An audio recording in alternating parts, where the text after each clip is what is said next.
What's up, you guys? This is Tim Trevathan with Tim Trevathan Homes and Keller Williams Realty here in Atlanta, Georgia. And in this video, I'm going to go over the housing market predictions in 2022 so that you can stay up to date and you don't want to miss this. I want to start off by saying that there's a lot of talk of what's going on in the Georgia real estate housing market.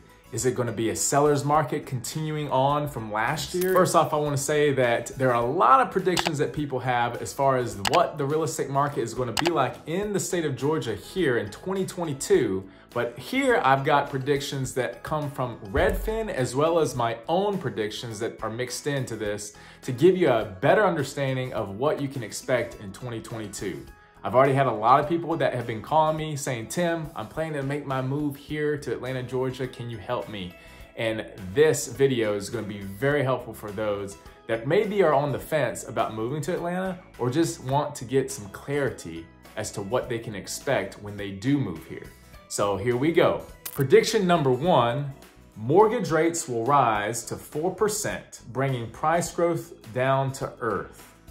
Now, one thing that I do want to mention is that just in the beginning of January, see, I'm doing this video in February when I should have done it in January, but at the beginning of January, the interest rates were at about 3%. Now they have risen already to 3.75% here in the first and second week of February. That's a huge jump in a short amount of time. I think a lot of us knew that rates were going to go up, but we didn't know by how much and how fast. Now, I was predicting, and a lot of the real estate experts were predicting, that we would get to 3.7% by the fourth quarter of this year, but we're already there. So what does that mean for the rest of the year? Are the rates going to start leveling off and plateauing? Are they going to come back down, or are they going to keep going up? Well, in my professional opinion, I think they're going to keep going up, but I don't think it's going to go up that much more. I say 4%. It might creep up to 4.1 or 4.2. It's really hard to say. You know, a lot of this is determined with the Fed raising their own base rate, and it really does affect the housing market to a large degree. And so it will be interesting to see what happens in the coming few months. Now, when it comes to interest rates rising, some may say, well, Tim, does that mean that the home values are going to also go down? Well, not necessarily. It's because of the high demand and low supply that even with the rising of the interest rates, I think we're going to still see home values growing this year.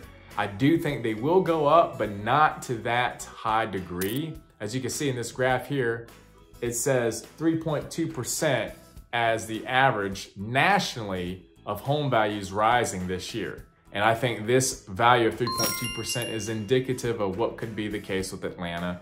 It may be 4 or 5%, but just know that it's not going to be 24% like last year. Prediction number two, new listings will hit a 10-year high, which will hardly make a dent in the ongoing supply shortage. Now, this prediction provides a bit of optimism and encouragement, right? Because in the first part, it says that the listings are going to go up to a 10-year high. But as you can see in the last part of this prediction, it looks like it's still not going to be enough to keep up with the demand. And I do believe that this prediction is true. And I could definitely say here in February that I have some clients that are looking to buy a house that we're putting offers and competing with 10, 15 other offers from other buyers. I mean, you can take a look at just how few homes there are on the market. Prediction number three, rents will increase by 7%. Now, this has to do with the rental market, and I can definitely vouch for this because I bought a second home last year, a new construction home, and the first house, instead of selling it, I decided to rent it out. To my surprise, we received 20 applications in 4 days. Yes, 20 applications.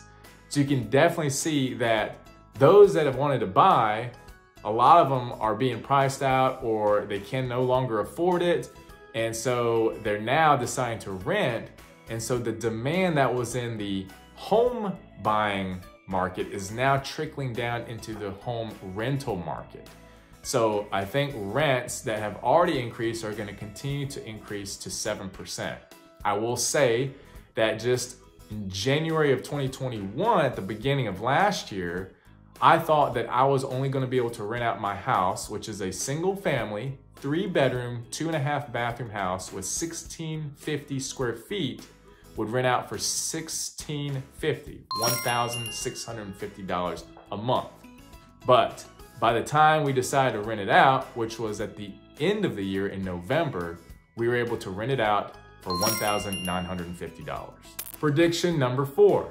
Home buyers will relocate to affordable cities like Columbus, Ohio, Indianapolis, and Harrisburg, Pennsylvania over the Sun Belt. Now, again, a lot of these predictions are based off of Redfin's research and all the other predictions I agree with this one being the exception. I actually don't agree with this one. Now, I think there will be more buyers going to places like Ohio and Pennsylvania where that might be more affordable, but here in Atlanta, I want to tell you, I've been getting clients who are moving here from places like Wisconsin and Pennsylvania, New York, and Brooklyn, New Jersey, and in LA and Las Vegas. So they are all coming here to the South, and a lot of them for jobs and restaurants, good schools for their kids, a great place for family life here in Atlanta, and also for singles who are in the downtown area in Midtown and Buckhead. There's a lot to be sought after.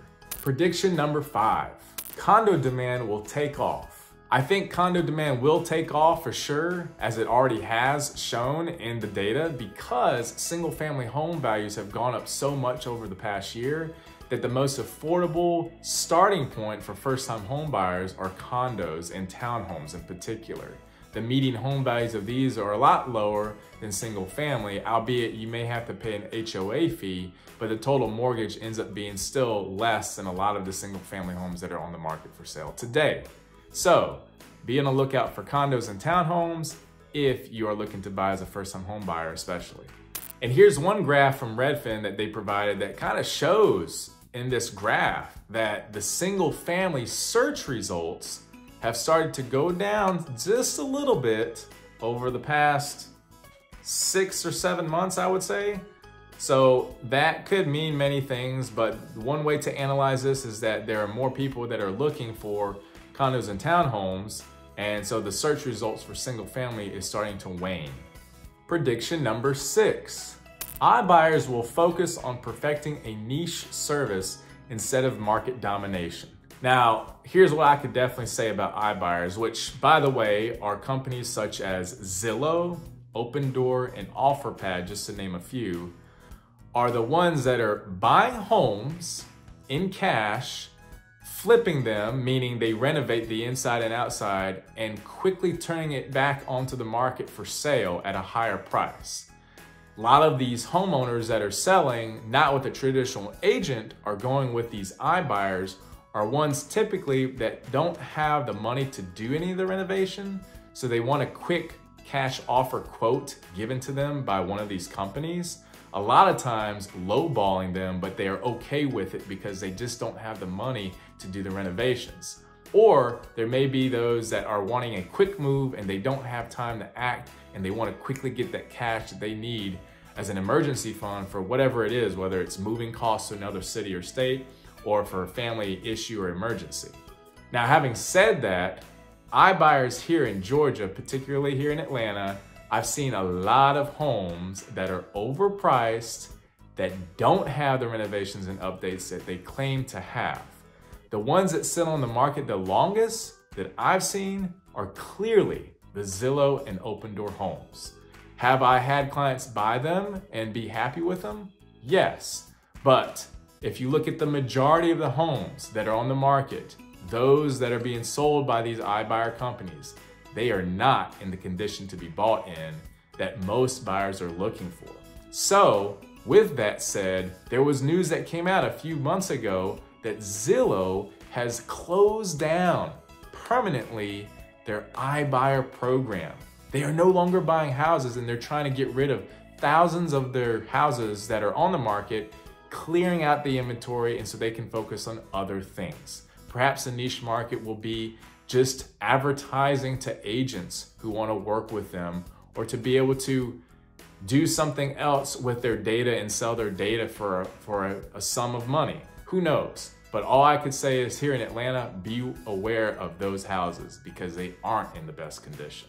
And lastly, prediction number 7, homes will continue to sell over the asking price here in Atlanta, Georgia. Now, if you look at this chart, this is actually Gwinnett County where I service in Northeast Metro Atlanta. And this area here is specifically showing data that goes all the way back to 2017 of the close price, okay, what the home sold for versus what it originally was listed at. And so this is the ratio. And you can see going back to January of 2017 that homes sold for 97.4% of what they originally listed for. Now, if you go all the way through the years and the months, you can see that it's only gotten higher and higher in this price ratio to the point that in 2021, we saw several months where on average, homes were selling over the asking price of 1.2% over asking in March of 2021, 3.3% at a peak in June of 2021, and even into the winter months, 1%, 1.1, and 1.3%. And you can see there in the month of January of this year, 2022, homes are still selling over the asking price. I'm really gonna start covering in more detail the things about this market so you know how to prepare when moving here. And in the next few videos you don't wanna miss, so please subscribe to my channel. Make sure to like this video so that it can spread across YouTube so people that are looking to move here will know about this, because I'm about to provide you with a lot of content that's gonna help you make a decision in moving here. So I hope this information was helpful, and I'll see you on the next video.